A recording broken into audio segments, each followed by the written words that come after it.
Hello दोस्तों, जोहार, good morning, good afternoon, good evening. तो कैसे हो आप सभी? आई होप आप सभी अच्छे होंगे, स्वस्थ होंगे, मस्त होंगे और अपने-अपने कामों में बिज़ी होंगे। तो क्या आप एम्स हॉस्पिटल आने वाले हो? किसी भी रीज़न से, चाहे आप डॉक्टर से मिलना है, किसी का प्रॉब्लम है, कुछ भी दिक्कत हो सकता है। तो अगर आप एम्स हॉस्पिटल फर्स्ट टाइम आ रहे हो, तो आपके लिए ये वीडियो बहुत ही महत्वपूर्ण होने वाला है। आप ये वीडियो को पूरा एंड तक देखिएगा, स्किप करके नहीं देखना है वीडियो को। अगर आप स्किप करोगे तो समझ में नहीं आएगा, तो वीडियो को पूरा एंड तक देखना है। तो पहला सवाल है कि एम्स हॉस्पिटल कहाँ पर है? तो एम्स हॉस्पिटल है छत्तीसगढ़ के रायपुर के टाटीबंध में, गुरुद्वारा के ठीक सामने में। तो आप जब कभी आओगे, टाटीबंध सबसे मेन है, तो आपको टाटीबंध ही आना है। चाहे आप कहीं किसी भी साधन से आ रहे हो, चाहे आप एयरपोर्ट की ओर से आ रहे हो या फिर रेलवे स्टेशन की ओर से या फिर बस से। तो फिर आपको सबसे पहला ध्यान देना है कि आपको टाटीबंध ही आना है। तो आप सभी को थोड़ा-थोड़ा इसका दूरी बता देती हूँ कि अगर आप एयरपोर्ट से होते हुए आ रहे हो, तो ये आपको 25 से 26 किलोमीटर पड़ेगा और आप अगर रेलवे स्टेशन से आओगे, तो ये लगभग 11 से 12 किलोमीटर और अगर आप बस स्टैंड से आ रहे हो, तो ये आपके लिए 9 से 10 किलोमीटर। तो चलो अब हम पहुँच जाते हैं एम्स हॉस्पिटल किसी भी साधन से। जब आप एम्स हॉस्पिटल पहुँच जाते हो, उसके बाद में हम लोगों को समझ में नहीं आता है कि हमें कौन से गेट नंबर में जाना है, किधर से जाना है।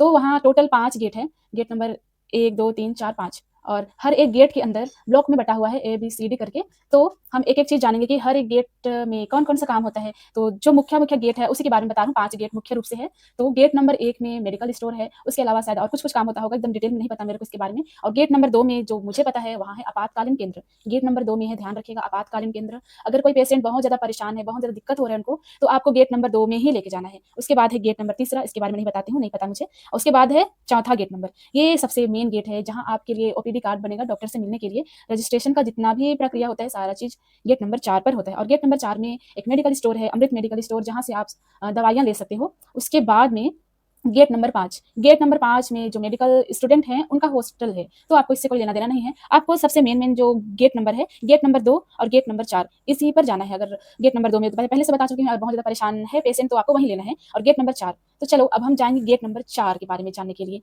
वीडियो में।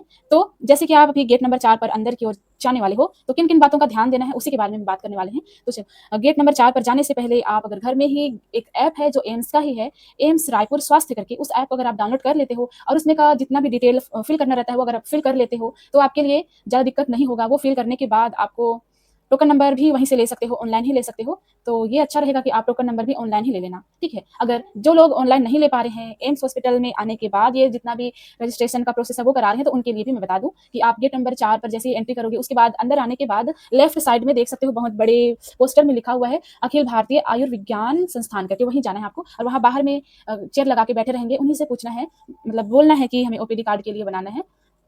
तो फिर वो लोग बोलेंगे मोबाइल दो करके, मोबाइल में वो लोग ऐप डाउनलोड करेंगे, उसके बाद में ऐप डाउनलोड करने के बाद पूरा डिटेल भरते हैं, उसके बाद में आपको वहाँ से टोकन नंबर मिल जाता है, ठीक है? टोकन नंबर मिलने के बाद हम लोग अंदर जाते हैं, अंदर जाने के बाद हम लोग अपना टोकन नंबर देखते हैं, इसमें 101, 102 टोटल 15, 16, 1700 तक पहुँच जाता है कभी-कभी। तो उसमें टोकन नंबर जो मिला रहेगा, उसी टोकन नंबर का जब बारी आएगा तो आपको जाना है बुलाएँगे, टोकन नंबर 102 से लेके 105, 110, 120 तक आ जाएँगे करके, तो फिर आप लोग जाओगे मिलने, मतलब लाइन लगा के। जैसे ही आप जाओगे वहाँ, आपकी बारी जब पहुँचेगी तो आपको पूछेंगे कि आपको किससे मिलना है करके, तो आप अपना प्रॉब्लम बताओगे कि ये दिक्कत हो रहा है, तो वो लोग अपने से बताएँगे कि हाँ, आपको इस डॉक्टर से मिलना है, तो वो लोग बोलेंगे कि आपको इस डिपार्टमेंट में जाना है करके, वो लोग इस तरह से ये कार्ड बन जाता है, उसी समय बनेगा ये कार्ड भी, जब आप अपना प्रॉब्लम बताओगे, नाम बताओगे, तो इस समय वो लोग एक कार्ड देंगे, छोटा-सा बुक कॉपी टाइप से देख सकते हो, ये 1 साल का वैलिड रहता है, 1 साल पूरा काम आएगा जब आप एम्स हॉस्पिटल आओगे तब। और ये जो स्टिकर देख रहे हो, ये स्टिकर छोटा-सा स्टिकर दिख रहा है, ये स्टिकर जिस डॉक्टर से मिलना है, उसमें उसी का डिपार्टमेंट का नाम रहेगा। जैसे कि मेरे को मिलना था स्किन डॉक्टर से ना, तो फिर वो लोग स्किन डॉक्टर का जो डिपार्टमेंट है, उसको बोलते हैं डर्मेटोलॉजी ना, तो वही के लिए मेरे को रेफर किए थे। तो मुझे जाना था अब कहाँ, डॉक्टर से मिलने के लिए। तो आपको भी वैसे ही जिस डॉक्टर से मिलना है, जिस डिपार्टमेंट में जाना है, वहाँ का लोग इस तरह से स्टिकर लगा देंगे। उसके बाद में आप जाओगे डॉक्टर से मिलने के लिए। डॉक्टर से मिलने के लिए जैसे ही जाओगे, उस डिपार्टमेंट में जाओगे, तो आपको अपना कार्ड जमा करना पड़ेगा और आपकी बारी आएगी, फिर आप डॉक्टर से मिलोगे। डॉक्टर से मिलने के बाद डॉक्टर बोलेंगे कि ये टेस्ट कराओ करके, ठीक है? तो यहाँ पे गलतियाँ क्या होता है कि हम लोग टेस्ट कराने के लिए समझ में नहीं आता है कि टेस्ट कराने बोले हैं, तो हम लोग डायरेक्ट ये कॉपी पकड़ के कहाँ जाते हैं, बिलिंग कराने के लिए। ये नहीं करना है आपको।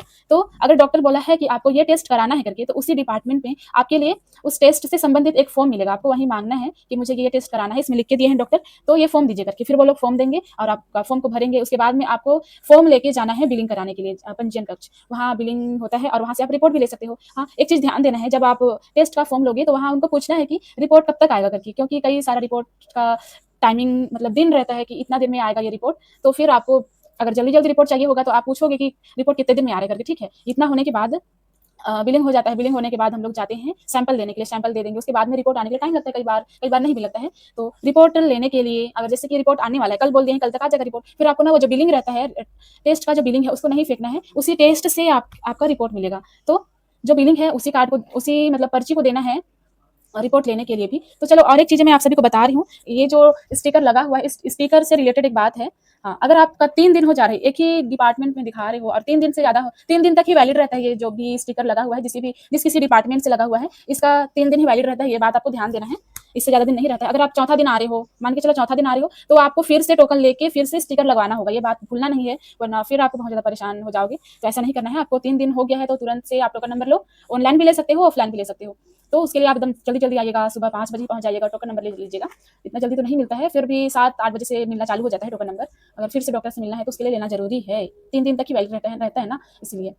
उसके बाद और कुछ-कुछ बातें हैं जो मुख्य रूप से है। चलो, आप डॉक्टर से मिल लिए, आपका रिपोर्ट भी मिल गया है। उसके बाद कई बार डॉक्टर बोलते हैं कि इतने-इतने महीनों के बाद आना है, तो आपको वैसे ही करना है। फिर से आपको टोकन नंबर लेके अपना स्टिकर चिपकाना है, ऐसा। तो ये सारा चीज़ आपको समझ में आ ही गया होगा। उसके बाद और एक चीज़ है जो मैं आप सभी को बता रही हूँ, हर डिपार्टमेंट का जो डे रहता है वो अलग-अलग डे रहता है। जैसे कि कई सारा बता दूँ, जैसे कि बुधवार और शनिवार को जिसको भी स्त्रियों का जो प्रॉब्लम होता है, चाहे पीरियड से रिलेटेड, चाहे अन्य गर्भवती महिलाओं का, इन सब के लिए डे रखा रहता है कि आपको ये दिक्कत हो रहा है तो आपको बुधवार और शनिवार को ही आना है। तो हर डिपार्टमेंट का अलग-अलग रहता है, तो फिर आपको एक बार कन्फर्म कर लेना कि कब-कब ये खुलेगा, कब आना होगा, ये सब चीज़ें, ठीक है? उसके बाद में और एक चीज़ बता रही हूँ, अगर आप कहीं दूर से आ रहे हो, तो आपके लिए रहने के लिए दिक्कत होता है कि अगर अभी तो लंबा इलाज चलने वाला है, तो फिर हम लोग कहाँ रहेंगे, कहाँ जाना है रहने के लिए, समझ में नहीं आता है। असल में सच बताऊँ तो कई लोग पहले से प्रिपेयर होके आते हैं, सारा चीज़ जितना भी डे का, चाहे बर्तन हो गया, कपड़ा-लत्ता, हर चीज़ सामान लेके आते हैं। कई लोग रूम लेके रहते हैं, कई लोग होटल में रहते हैं, जिनके पास पैसा है वो होटल में रहते हैं, और जो लोग पैसे एफर्ट नहीं कर पाते वो लोग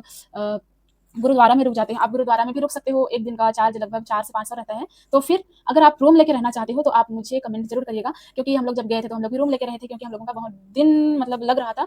तो फिर वहाँ के जो अ, रूम मालिक जो हैं वो लोग मुझे बोले हैं कि अगर कोई रहना चाहते हो तो आप बता सकते हो। तो आप सभी मुझे कमेंट करिएगा, अगर आपको रूम की ज़रूरत है, ऐसे ही हॉस्पिटल आ रहे हो और आपको ज़रूरत है, तो मैं आपके लिए ज़रूर वहाँ का नंबर दे सकती हूँ बात करने के लिए। मैं अपना इंस्टा आईडी भी अ, दे दूँगी, आप इंस्टा पे भी मैसेज कर सकते हो या कमेंट में मैसेज कर दीजिएगा, ठीक है? इसके अलावा और कुछ-कुछ चीज़ है, जैसे कि राशन कार्ड हो गया, Ayushman card, BPL, APL card, जिनको मतलब इसका बेनिफिट लेना है, वो लोग भी एक बार पंजीयन कक्ष में पता कर लीजिएगा। मतलब जहाँ पे आपका आभा आईडी बना था, वहीं पता कर लेना है आपको कि उनके लिए बेनिफिट रहता है, तो फिर आपको पता कर लेना है। लेकिन एक बात ये भी है कि मुझे ये कन्फर्म नहीं पता है, मतलब किस-किस बीमारी के लिए ये बेनिफिट रहता है। कहा जाता है कि कई सारा टेस्ट जो है, जैसे सोनोग्राफ़ी हो गया, इसके अलावा जितने भी टेस्ट हैं, एक्स-रे हो गया, और भी कुछ-कुछ है जो कि फ्री होता है करके। इसके बारे में मैं नेक्स्ट टाइम जब वीडियो बनाऊँगी तो कन्फर्म करके मैं ये इसका पूरा जानकारी बताऊँगी, जितना भी एपीएल, बीपीएल कार्ड वालों के लिए जो भी बेनिफिट रहता है वो। तो अगर फिर भी आपको समझ में नहीं आता है तो वहाँ आप गार्ड से पूछ सकते हो, क्योंकि वो लोग सब चीज़ बताते हैं, अच्छे से ही बताते हैं। ऐसा नहीं है कि कोई गार्ड नहीं बताएगा, हर गार्ड बहुत अच्छे हैं, वहाँ की हेल्प करते हैं। आपको अगर कहीं का भी समझ में नहीं है, हर जगह-जगह में गार्ड्स रहते हैं, तो आप उनसे पूछ लीजिएगा, समझ में नहीं आ रहा है तो। तो आपको ये वीडियो अगर थोड़ा भी हेल्पफुल लगा तो आप सभी मुझे ज़रूर बताइएगा, और कुछ सवाल है तो ज़रूर पूछिएगा। मैं आप सभी के लिए हाज़िर हूँ आपका सवाल का आंसर देने के लिए। तो जल्द ही मिलेंगे नेक्स्ट वीडियो के साथ। Thank you so much and तक बने रहने के लिए।